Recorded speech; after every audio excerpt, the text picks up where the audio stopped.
Welcome back, guys. So we're done with Computer Zone 2, and looking at the responses of our students, I don't think that it went really well. So I just picked out 5 questions that have appeared in most of the papers, and today I'll be telling you the correct approach of them. Okay. And before we move forward, I have something very important to tell you that once you are done with seeing the approach of your question, please move to the end of the video because there I'm discussing something about plagiarism, and it is really important, like hell lot important, because you'll face coding competitions a lot. Okay, so just move to the end of the video, end of this video if you're done with the question, and just see what I'm saying there. Okay, so firstly, with us we have elections. Elections are going on. There are two candidates A and B contesting with each other. There is a queue voters, and in this queue, some of them are supporters of A and some of them are supporters of B. Okay, many of them are neutral. The fate of the election will be decided on which side the neutral voters vote. Supporters of A and supporters of B make attempt to win this vote. The vote queue is denoted by hyphen A and B. The hyphen denotes neutral candidate, A denotes supporter of A candidate, and B denotes supporter of B candidate. Supporter of A can only move towards the left side of the queue. Supporter of B can only move towards the right side of the queue. Since time is critical, supporters of A and B will both move simultaneously. Okay, so they both will try to influence the neutral voters by moving in their direction in the queue. Okay, if supporter of A reaches the neutral voter first before the supporter of B reaches him, then the neutral voter becomes A. Otherwise, it becomes of B. Okay. Finally, if both reach at the same time, the voter will remain neutral. A neutral vote cannot decide the outcome of the election. So, and if finally the queue has more votes of candidate A, then A wins the election. If B has more votes, then B wins the election. It is simple. Okay. So I think where most of you would have gotten it wrong was by actually turning those hyphen to the characters of A and B. I don't know how many of you did that, but if you did that, then you have fallen into that trap. Okay. Why I'm saying that don't do this? The reason is very simple. You just have to eradicate the other possibilities. If you just remove the possibilities, you actually just need to count that when will your neutral candidate count. Okay, if you just count those possibilities and remove all the other possibilities, then that is your answer. What I mean by this is, take a very simple example. Actually, we have a few conditions, so I'll just start with the most important ones. Okay, so firstly, this is your example. Okay, and here they have given us a very great explanation that they start moving. Since A can only move to left side, he conquers all of these hyphens and they become A. Okay, and they'll make us look at the explanation like this. They show us the explanation like this, so just we just try to attempt in that direction, but don't do that. Okay, think of your own mind. This B, he can move to right, so he'll just okay, so B will convert this to B and A will convert to this to A, and this way they'll go. But don't do that. Why? The reason is very simple. Anyone who has actually encountered this question in this exam, I'll tell you, if if n number of characters, if even n number of these hyphens, they come between A and B. Okay, if they come between A and B, it doesn't matter which side is B on. It doesn't matter which side is A on. These neutral candidates, they don't count. They don't even matter to us. Why? Suppose there are I'll just say that suppose there are 19 neutral candidates. Okay, 19 hyphens between these B and A's. Okay, what does it matter? We know that 9 will go to A, 9 will go to B, so the ratio remains same, right? It doesn't matter, the count remains exactly the same that it was beforehand. So why do we even need to bother ourselves by counting the hyphens? Many of you would have tried this, that just we'll go till half and then we'll convert them to B, we'll come back and we'll convert them to A. Why do you even do that? There is no such need. Any hyphen character that comes between a B and an A, or a and an B, let's suppose that this was A and this was B, even then it does not matter. Why? Because B can only move to right, A can only move to left. These will remain like them. These will just remain like these neutral candidates. Okay, so this was my first important condition. uh, and sorry, okay, just give me a second. Since I'm not using Visual Studio here, I'm not going to code. Okay, I'm just telling you the approach, the correct approach, by the way. So any neutral that comes, I'm just telling you all the conditions that you must have thought before you just try to approach this question. Okay, any neutral that comes uh, between A and B, they don't count. I think you know why. Because it doesn't matter even if there were 20 candidates, even if there are 100 candidates. Okay, suppose there were 100 neutral candidates. Okay, 50 went to B, 50 went to A. What does it matter? Equal number of neutral candidates went to both, right? So how does it how why would it change the outcome of our answer? It doesn't. So that was our first condition. Any neutral candidate that comes between A and B, they don't count. Okay. Now next thing. It is not like that we won't care about any neutral candidates. We will care about, but when? I'll show you. Uh, so this is one condition when we don't. Sorry for that. When we don't check the neutral parts. Okay. But when will we check the neutral parts? Okay. Sorry. When we check the neutral. Okay. So when will we check? There are two conditions again. When? If neutral comes to the starting of the queue and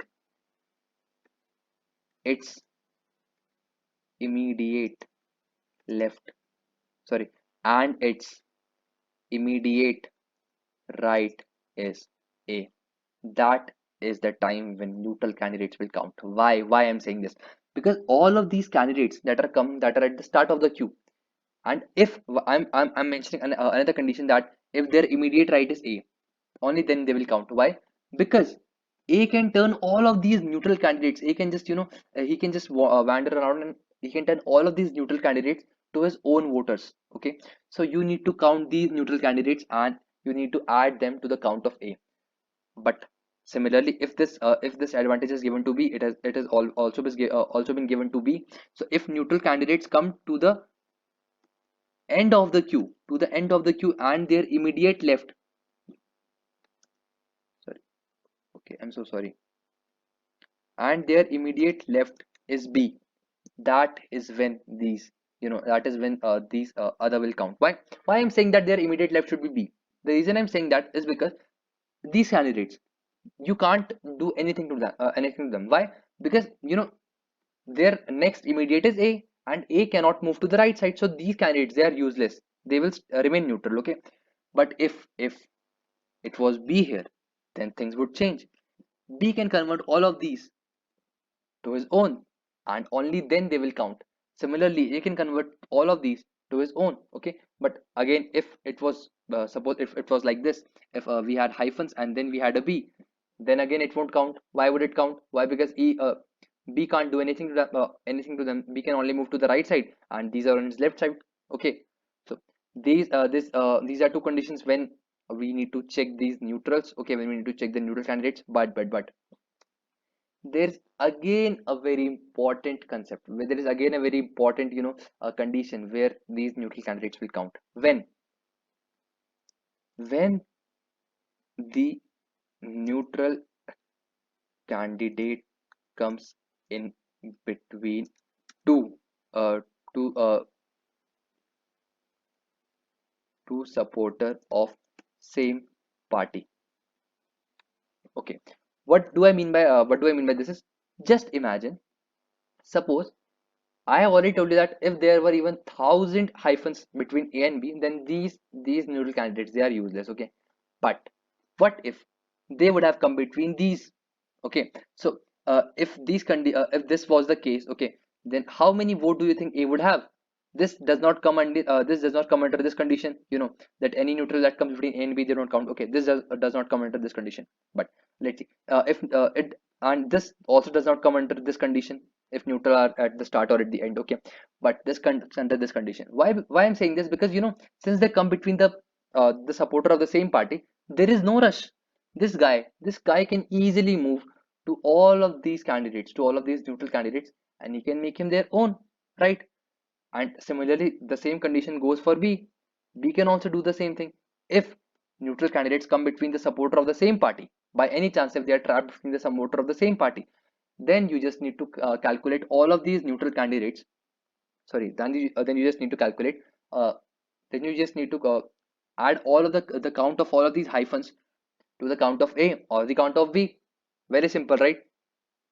Only these conditions were the essential ones. And if you were successfully able to check out all these conditions, then you would have successfully solved it. So I'll just show you the code for this, because someone kept asking about this question, so that is why I'm specially showing this code. Okay, okay, so this is a solution of my election question, and my first condition. This is where I'm checking if the, if my neutral candidates, they lie between A and A or B and B. Okay, so how I'm doing that.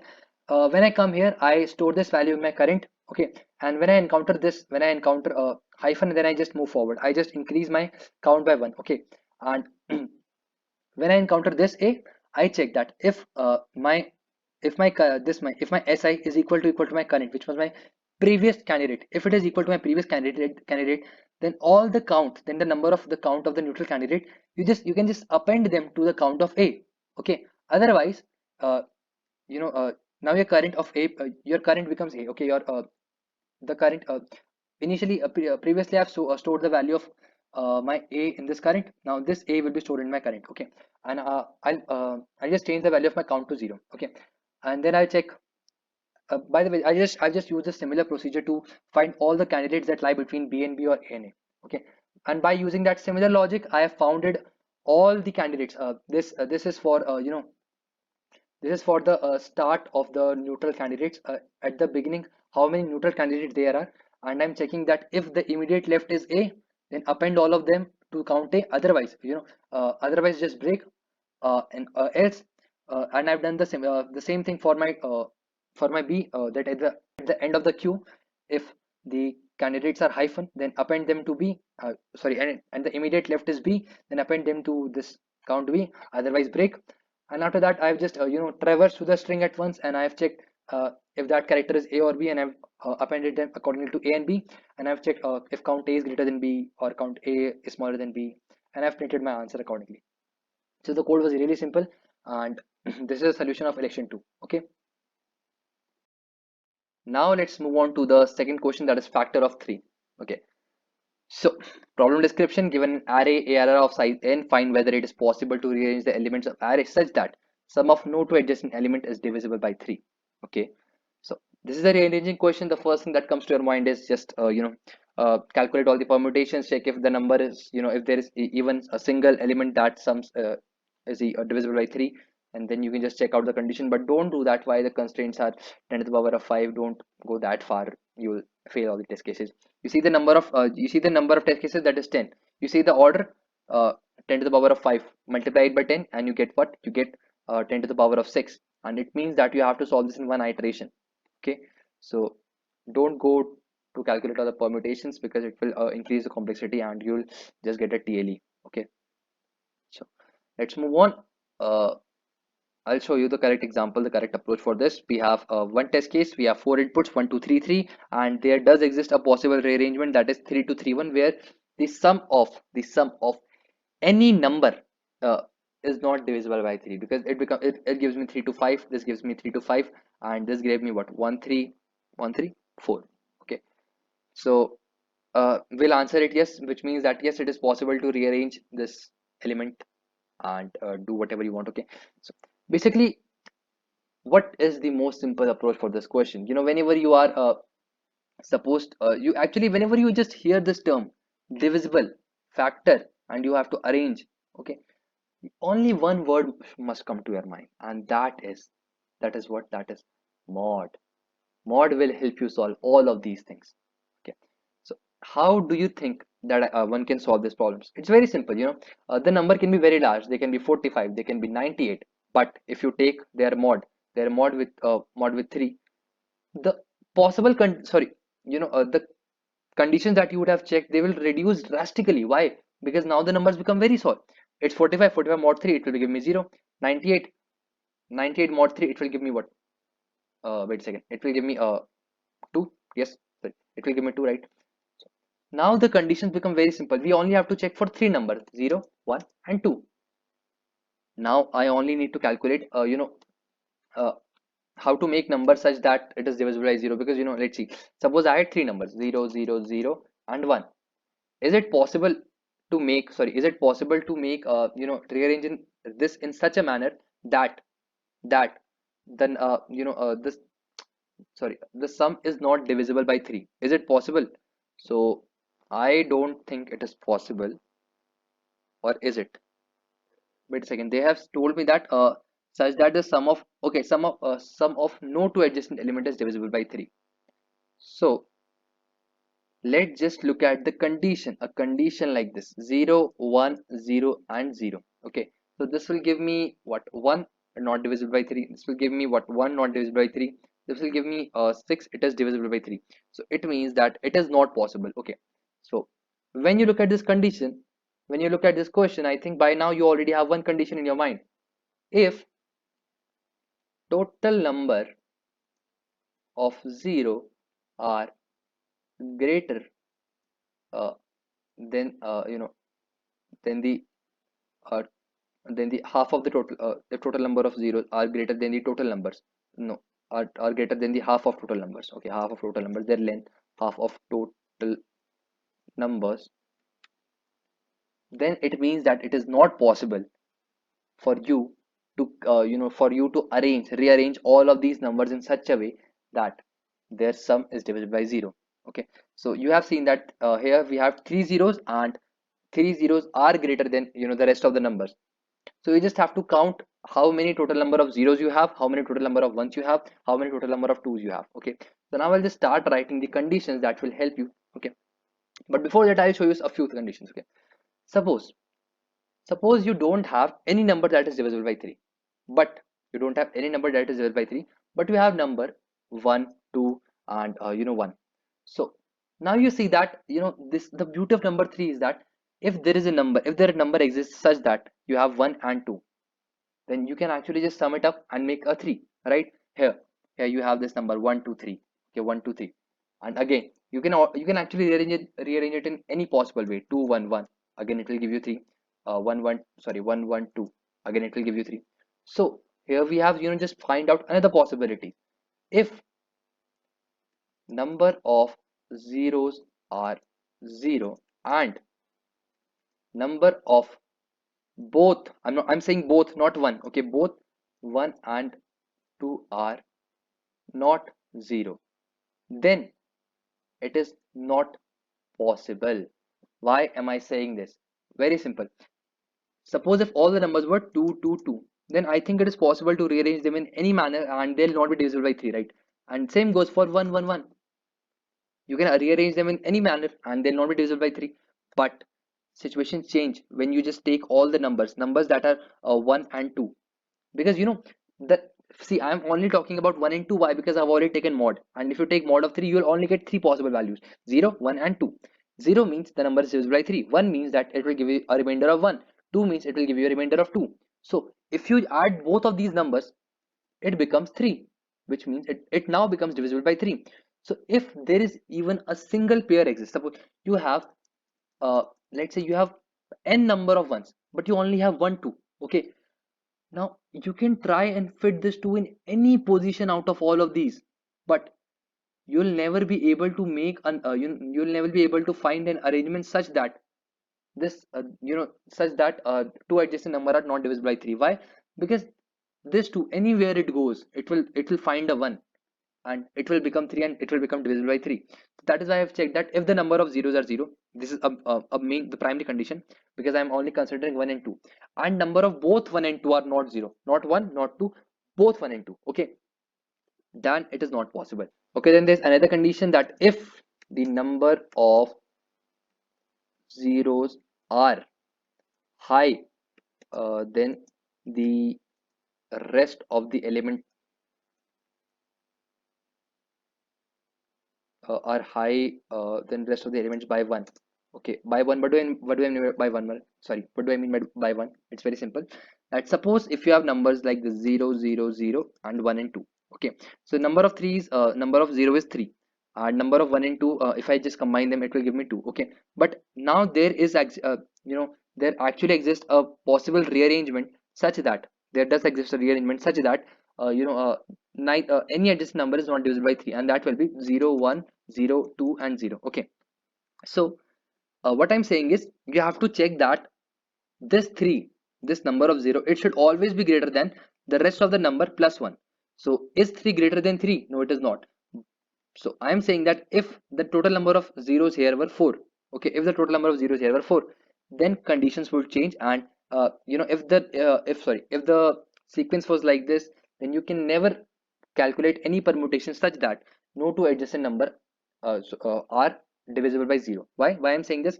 Because when there was one less 0, we were able to successfully create one such arrangement, right? But if there were uh, four such zeros, then no matter what you do, two zeros will find, two zeros will always be a neighbor. And if two zeros are neighbor, then it only means one thing, that they will be divisible by 3.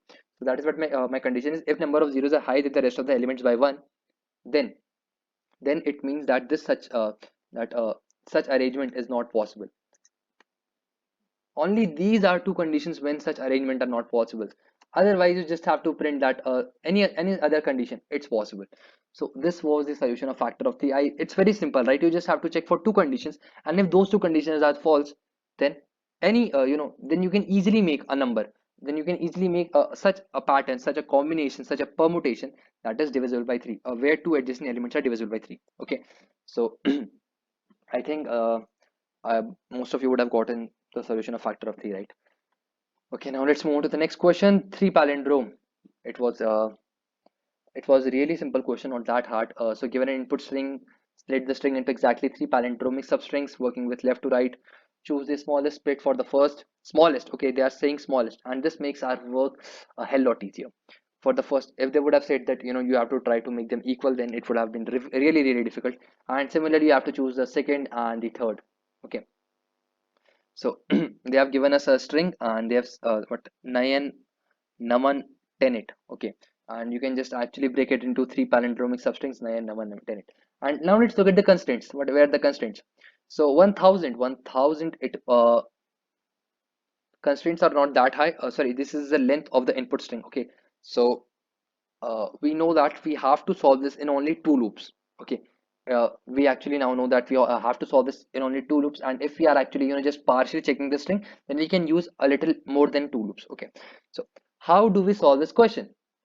I'll tell you the most simple approach. Suppose we have a string like this, a. Okay, suppose you have actually any string. You have any string.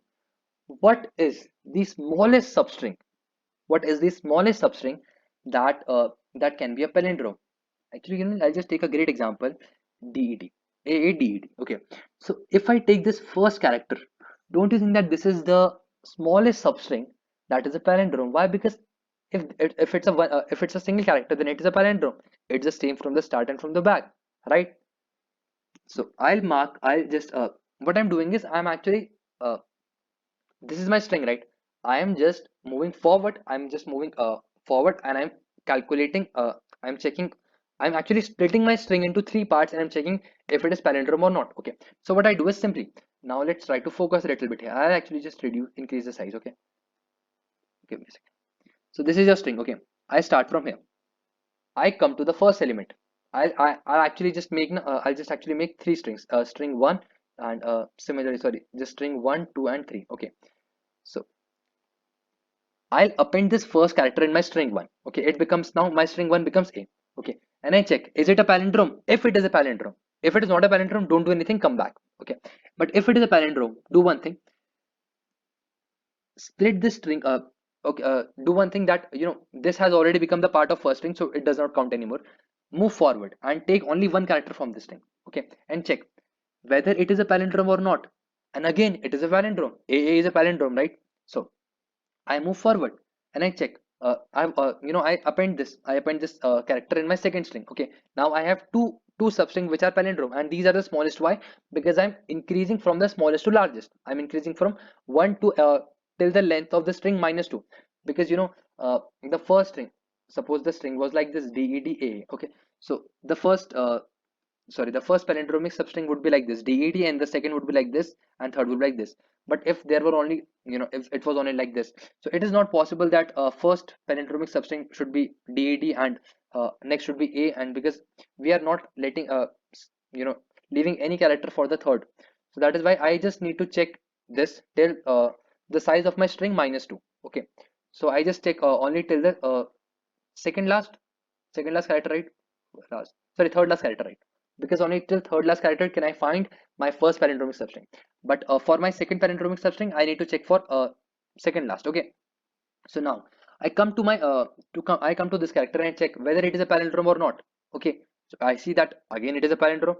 Great, I've gotten my second palindromic substring. Then I move to I actually move forward, and since this is my last substring, it will actually just take the rest of the substring that is left. So I'll just take all of this substring at one. I For my last substring, I won't check for a single character. For my last substring, I'll just take all that is left. So I check whether DED is a palindrome or not. Again, it is a palindrome. Done. We have gotten our string. Okay. Now suppose this was the case. AADED. Okay. I'll check for this character AA. Is it a palindrome? Yes, it is. I move forward.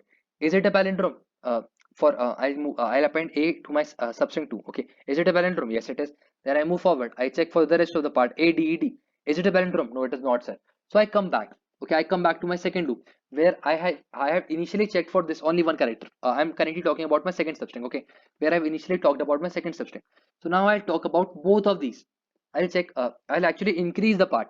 Okay, I'll increase my slicing by one. Actually, I'm doing this just like this. Okay, I've initially, sorry, why the hell does it increase? Okay, so I've initially I've just splitted my string in two parts. Okay, this is my substring one, and this is my rest of the part from which I'll remove substring two and substring three. Okay, so initially what I've done is initially what I've done is uh, I've checked that if this was a palindrome. Yes, it is a palindrome, so you can just append this in substring 2, and I'll just check for all of this part whether it is a palindrome or not. And if it was again a palindrome, then I'll say that I found my answer. Otherwise, since it is not a palindrome, what I do is I go back to my loop and I increase the count.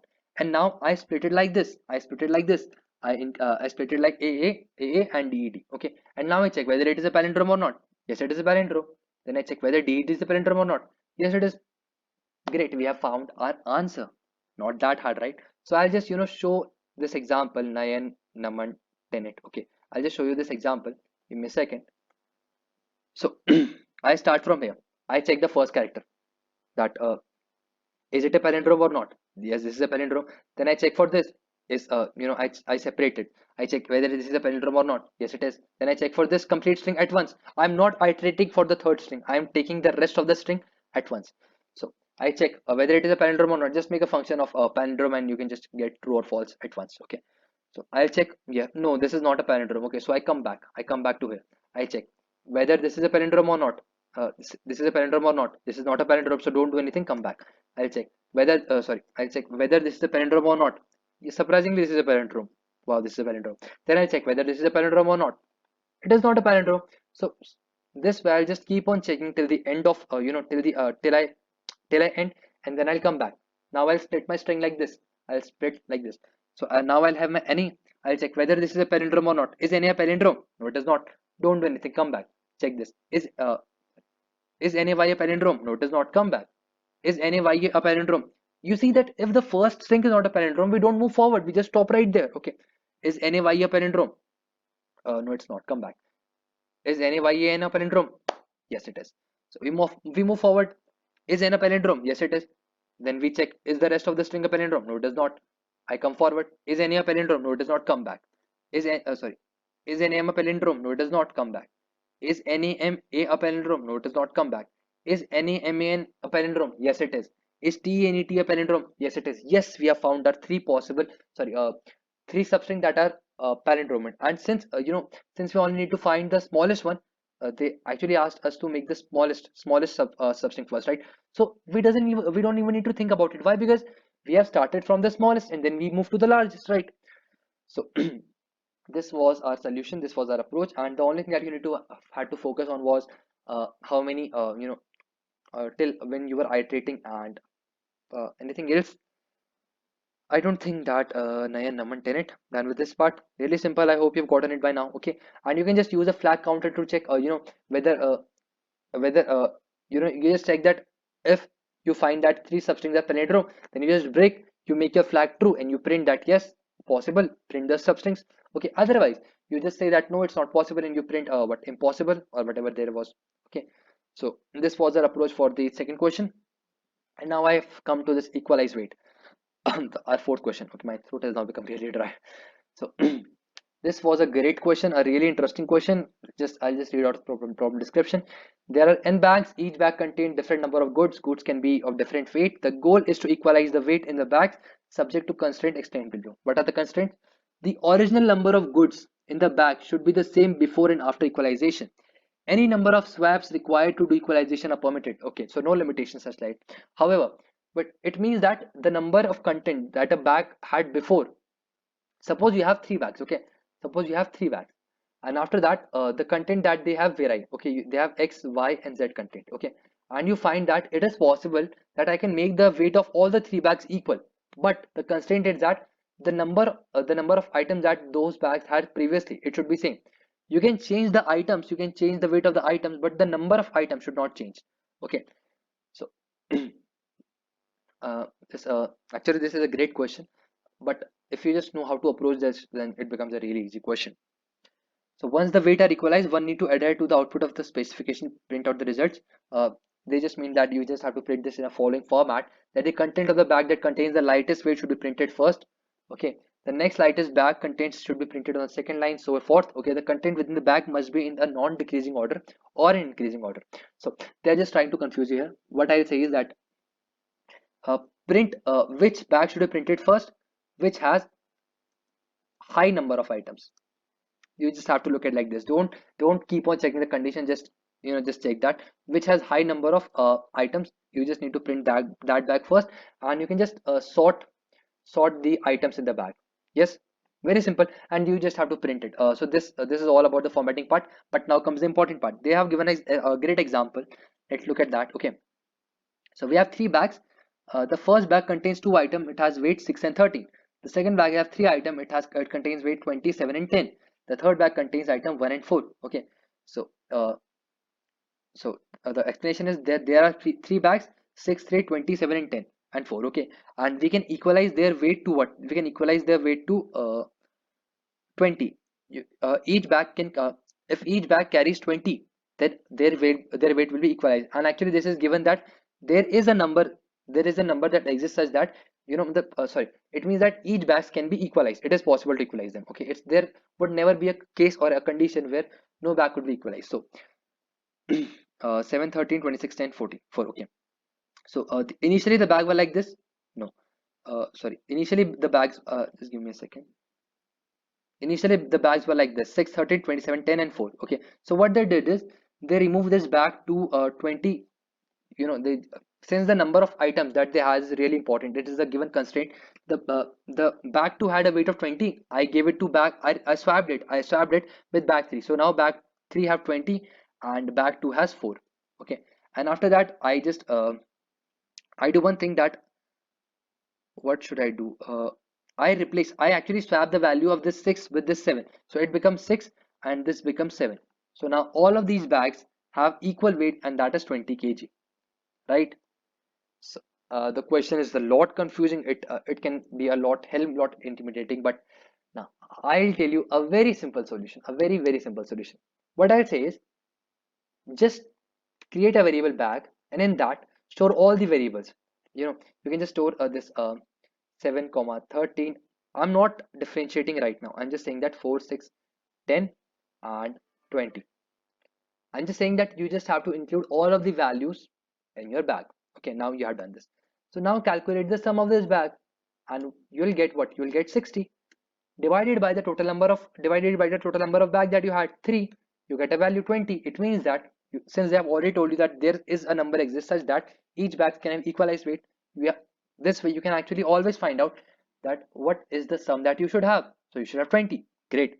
Now we are actually you know uh, solving this problem step by step. So now we have our sum. Okay, now what I'm telling you, I'll just ask you a simple thing, that you have to store the number of items.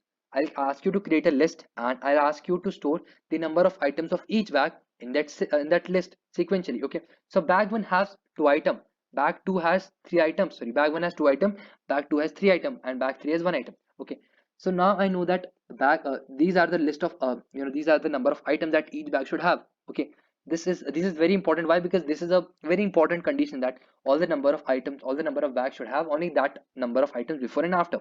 So now I ask you only one thing.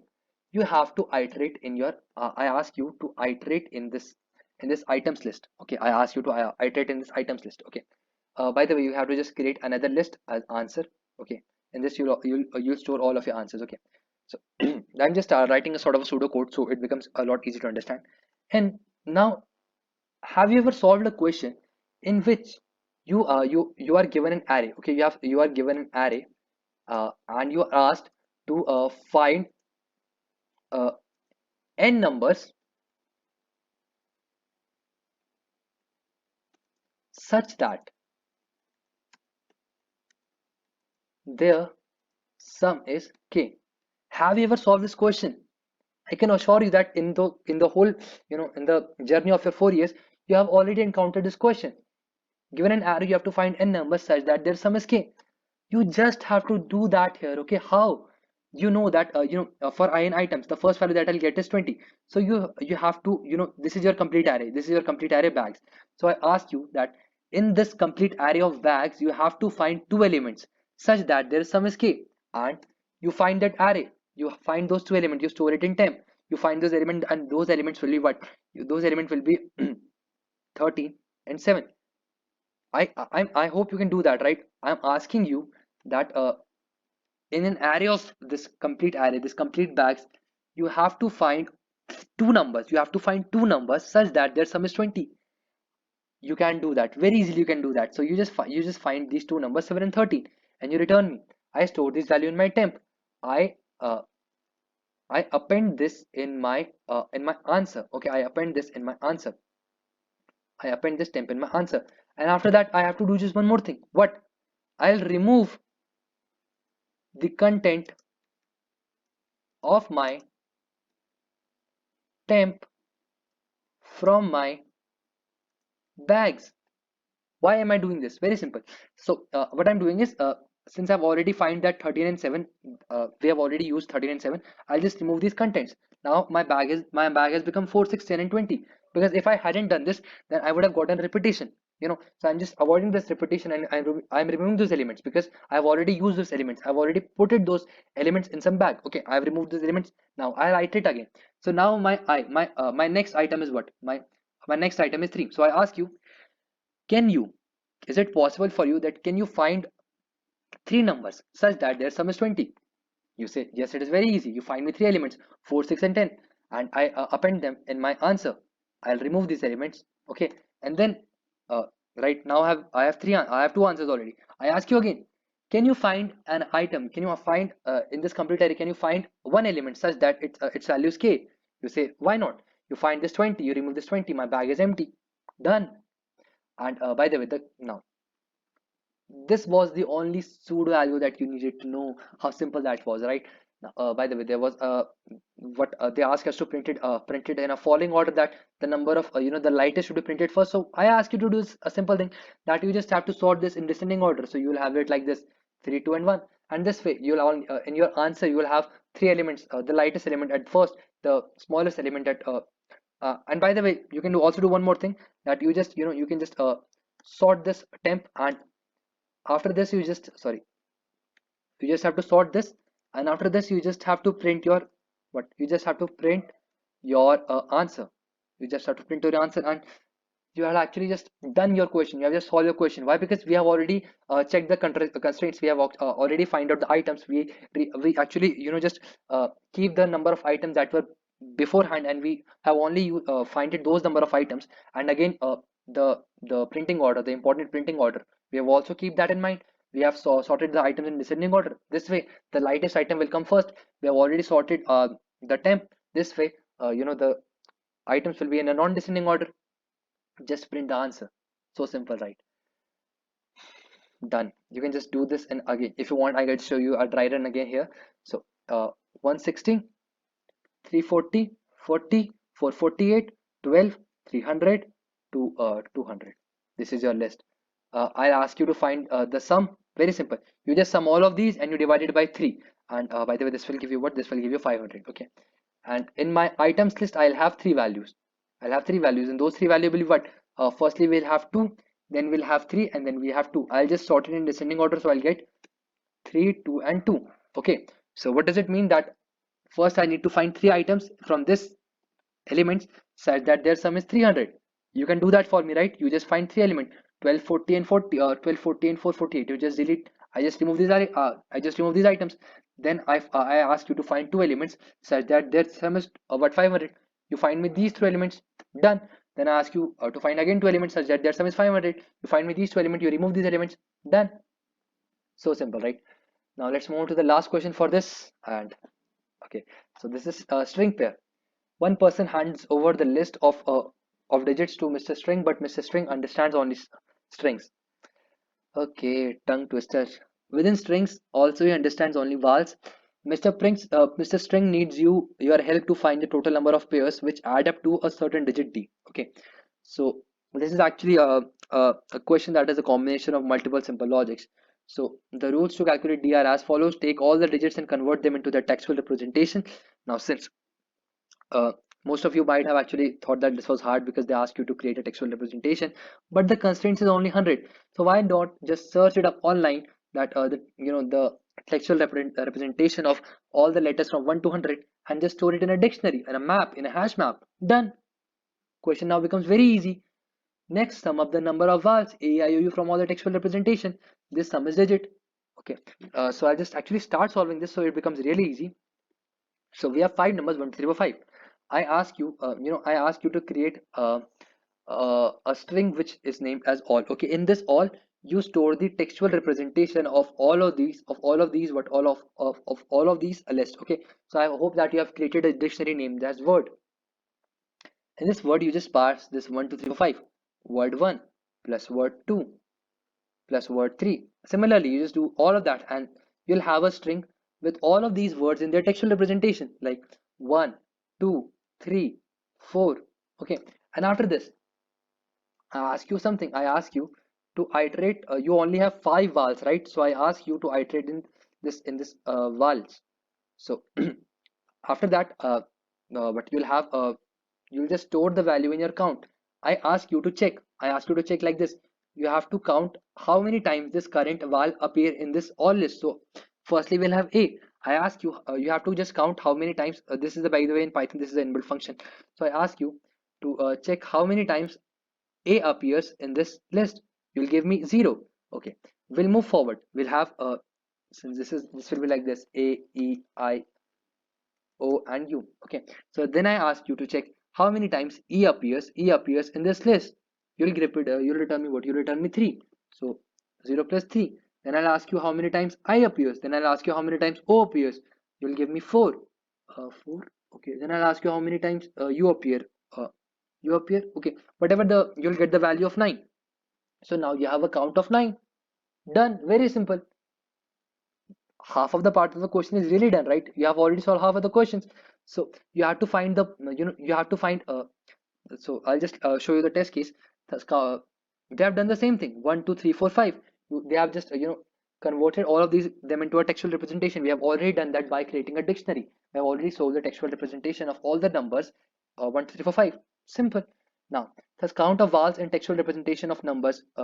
We know this number 9. We have already gotten this number, right? 9, right? We have this number 9. We have already counted the number of vowels that appears. Done. So number 9 is the digit d. This is we have done this part. The sum is digit d. Now what we are supposed to do is very simple. Now the question becomes even more simple. Once digit d is known, find out all the unordered pairs of numbers in which whose input is sum is equal to d. Can you do this for me? Can you find pairs of numbers whose sum is equal to d? I hope you have already solved this question beforehand. I ask you to find all the pairs, not pairs, all the pairs such that their sum is k. This is a really simple question that you have done many times. You just have to iterate uh, in a nested loop and just check for all the possible pairs and check whether that pair is possible.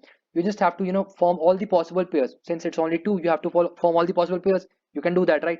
And since you already have to find all the possible pairs, what I meant by saying that was you find all the possible pairs and then you check whether they're when they whether sorry whether they are divisible by 9 or not. Sorry, whether they are divisible by this k or not. Whether their sum is equal to k or not. So we have done that exactly here. Just give me where the example was. So the numbers of 1, 2, 3, 4, 5, we formed all the possible pairs and we only find one such pair, that was 4 and 5. Okay, and we find such one such pair that was 4 and 5. Its sum is 9. And yes, we actually needed to find only one numbers. Sorry, we only needed to find what their sum is equal to 9. So yes, there exists a pair such that there is num their sum is 9. Okay, so sorry for this, I actually got a little bit excited. So their sum is equal to 9. By the way, you have to find all those pairs, okay, but here only one such pair exists. So we increase the count by one, we increase the our counter by one, and we print, since only one pair exists, we print our counter and the answer is one. Sorry, we only find one such pair, so our count will become what? Our count will become one. Okay, now you just call, you just print what? You print not your count, you print, you call your dictionary again of word, and you uh, use this count and you print word count, because this one will become what? It was one initially, it will become one, and this one is supposed to be our answer. So where is this? Where is the answer? Okay, so this is our output one. Done. Very simple, right? By the way, there is a condition that if the count exceeds 100, you have to print greater 100. So by the way, you have to check here that if count is greater than 100, then print what? Print greater 100. Else just print what? Sorry, print a word and send this count, and this will be your answer. So I hope you have gotten the approach of this also. But this first question was the first string pair, right? Again, very simple question. You just have to incorporate a multiple small type concepts and make a large solution. So it is really hard to solve all the questions, but I've shown you the approach of most of the questions, and I really hope that you enjoyed it. If you have any questions, feel free to ask them in the comment section. Just, I don't mind answering them. By the way, most of you were asking me for solutions while the code was going ongoing. Why were you doing that? We had a test, and let's be honest, because you'll be plagiarized. If I actually would have given the solution, all of you have copied that, and all of you would have been plagiarized. None of you would have gotten a job. So just don't do that. And I actually saw that most of you were copying the solution from Telegram. Do you know that in Telegram also many of them just show you a a wrong answer so that you get plagiarized?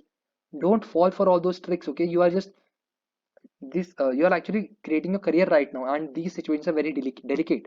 So don't fall into all these traps. Don't copy your code when the question when the paper is like a code beta, this this where they actually they have such a strong mechanism of plagiarism. Don't fall for this all these telegrams and solutions online, because that same solution will be copied by 10,000 guys like you, and all of you will be plagiarized. None of you will pass this test. Okay, sorry, let's just say that you have solved 6 questions, you have only copied one question, 5 of the question you have done yourself, but then again you will be plagiarized, you will be marked as cross, you'll never be called for the job.